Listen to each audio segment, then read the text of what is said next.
I don't know if you're on Pinterest or anything, but do you guys have stuff in the back to make Garbage Man blonde? What, what Garbage Man? No, it's not any particular Garbage Man. It's Garbage Man blonde. Okay, so just like an ashy, silvery blonde? Garbage Man blonde.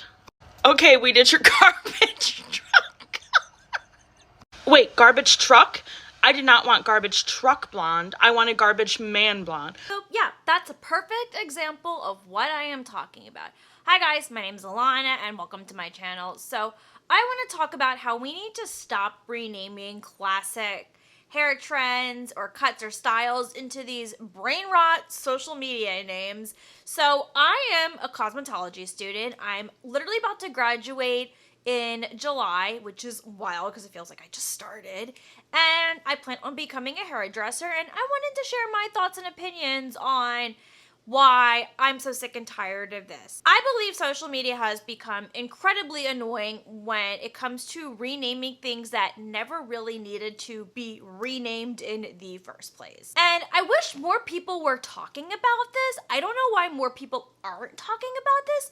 And while it's not like the most important thing in the world, I'm still allowed to have an opinion about it. And I'm sure there are many of those who do agree with me. So I'm going to make a brief video on why this needs to stop. I wanted to address why I do think these names had started in the first place.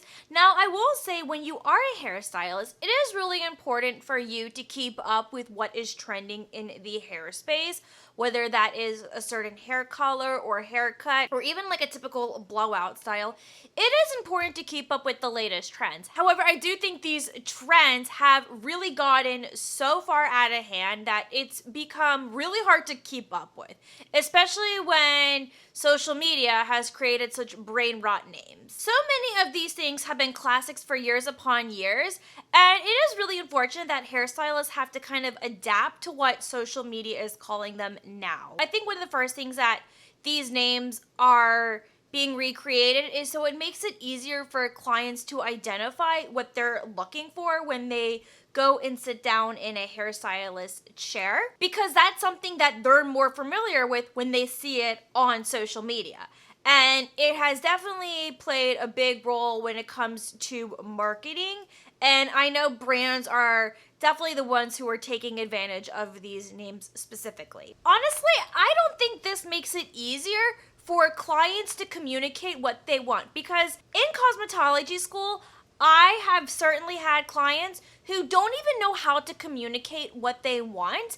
Even if they did know these trends, they still end up saying something completely different than what they mean. I also don't think that this makes it easier, because I think just basic names as to like what some of these things used to be called, which I'll go into the examples, are honestly common knowledge, and I've known this even before I got into hair. Like, I just feel like everyone has at least heard of like layers or a shag, right? So stay with me because we're going to get into that right now. So I really disagree that this makes it easier for the client to talk about when it comes to communicating with the stylist. One of the most common haircut styles out there is the butterfly cut, aka long shaggy layers with a curtain bang. Literally, all I think about when it comes to the butterfly cut are long round layers, maybe a little shag in there, and curtain bangs. I don't know why it's called the butterfly cut. In fact, none of it really resembles a butterfly to begin with. I don't know who created this name or how it came to be, but I think it's just a really stupid name. Like, just say you want layers and curtain bangs. Those are not hairdresser terms. Like, I'm pretty sure everybody knows what layers are and what curtain bangs are. To me, that is just a wild concept. So if this is something that you want, say you want long layers with a shag and a curtain bang, and you will recreate the butterfly cut. The next one that resembles a shag is the good old wolf cut. Again, when I think of wolves, I don't think of shaggy fur. I don't think wolves look like the pictures that I've seen of wolf cuts. Again, I don't know who created the name, but just say you want a shag. And just so you know, shags can come in all sorts of different styles, which is why it is super important that you bring a picture of what you want so we are on the same page and we don't give you a cut that you are unhappy with. because that's literally what a wolf cut is. It's a shag. That is not a new term. That's been around for a while. I'm pretty sure most people have heard the term shag. Another one, this is gonna be for color. Cowboy copper. How many of you heard of it? Maybe you haven't heard of it. Do you mean just like copper? Red? I don't understand. Why do we add the word cowboy? What is cowboy about the orange hair? Did cowboys have orange hair that I didn't know about? Like, where are we getting cowboy from? Again, some people also think they want cowboy copper when really they want something else, which again, bring a picture and we'll let you know if it's actually cowboy copper. It is such a stupid name.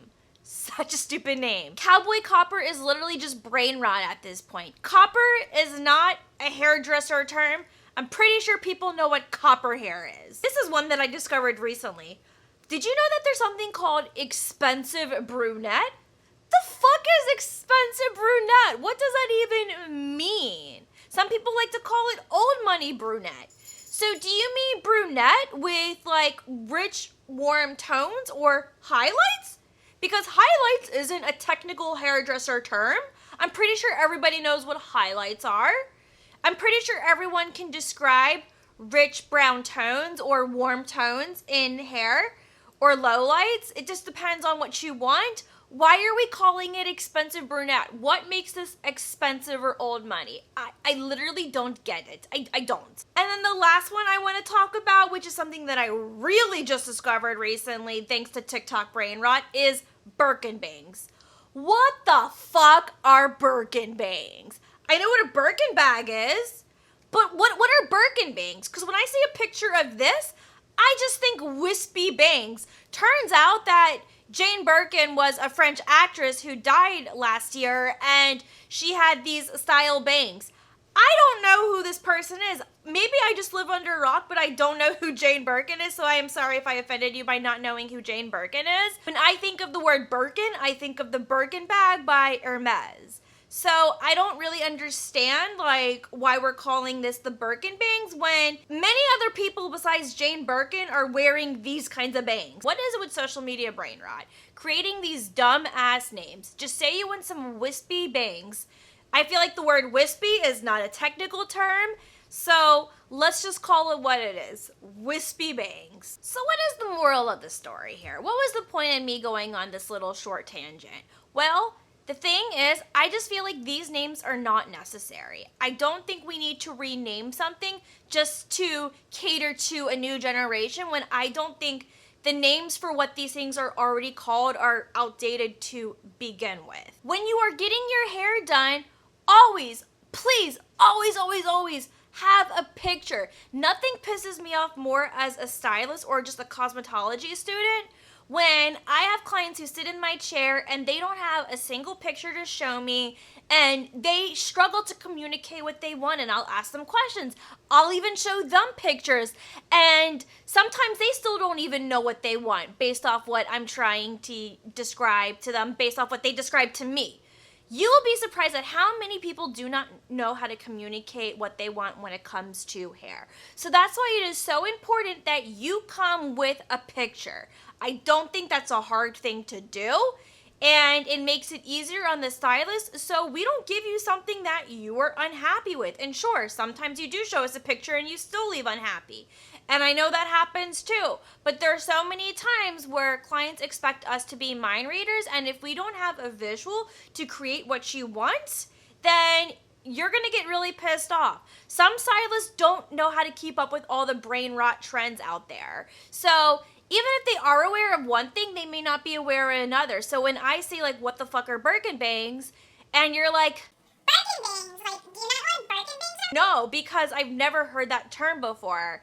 And I do my best to follow what I can. Can you show me a picture? And if you're gonna be an asshole and not show me a picture and expect me to know it, I can't help you here. So please just make our lives easier and show us a freaking picture, especially when it comes to hair color. So there you go. That was my tangent on why I think this is ridiculous. If you're a hairstylist, are you getting tired of all the brain rot that you're seeing on social media regarding people renaming things that don't need to be renamed? Or maybe you're just a regular person who thinks these names are stupid, or maybe you like these names. Comment down below and let me know your thoughts and opinions. I'd love to hear them. And if you like this video, do make sure you give it a thumbs up, and I'll see you in my next video.